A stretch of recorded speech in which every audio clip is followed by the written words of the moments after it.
foi atacado por todo mundo, inclusive imprensa, falando de fake news e Muito. tudo mais. O que não colou, viu, Vilela? Não colou? Porque no próprio vídeo eu falo, o Pix não será Não, taxado. tá bem claro. E assim, foi interessante porque até mesmo a própria... Mas qual foi o discurso, então, a narrativa de que você tava... A narrativa era de que eu deixei bem claro que, primeiro, havia uma desconfiança, ok? Da parte do que eles estavam falando, o que eles iriam fazer e o que eles poderiam fazer. E eu dei alguns exemplos. A questão do sigilo, que o Lula falou que ia acabar com o sigilo do Bolsonaro e não ia ter o dele, e ele colocou o sigilo nos gastos deles e da Janja. Falei com relação à isenção do imposto de renda até quem ganha 5 mil reais, e isso não foi feito até então.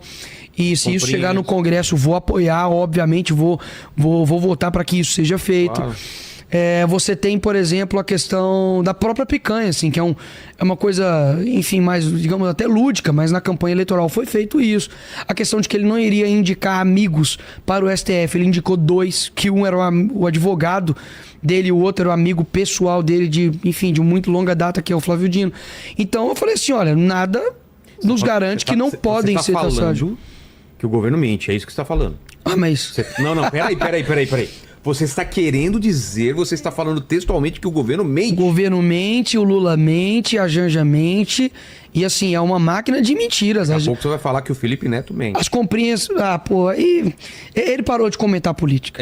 Ele parou, respeita ele. Tá certo. Bem no governo Lula, quando tá tendo recorde de queimadas na Amazônia, quando você tá tendo aí um dos piores índices de economia, quando você tá tendo gás da lei do Rouanet de 16 bilhões, você tá tendo aí falta de insulina no Brasil, recorde de mortes em dengue. Ele teve uma decisão de não falar sobre política. Respeita o cara, Vilela. Mas aí eu vou fazer o advogado do diabo, o pessoal falando assim, mas e o Bolsonaro não mentia também?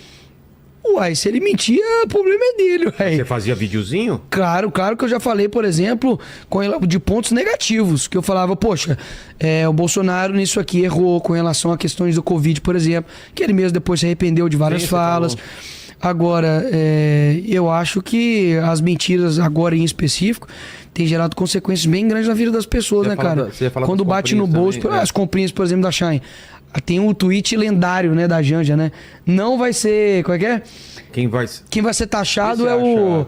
Vê se acha esse tweet aí. Quem vai ser taxado é a empresa, não... Não o consumidor, né? Exatamente. Ele coloca na tela aí.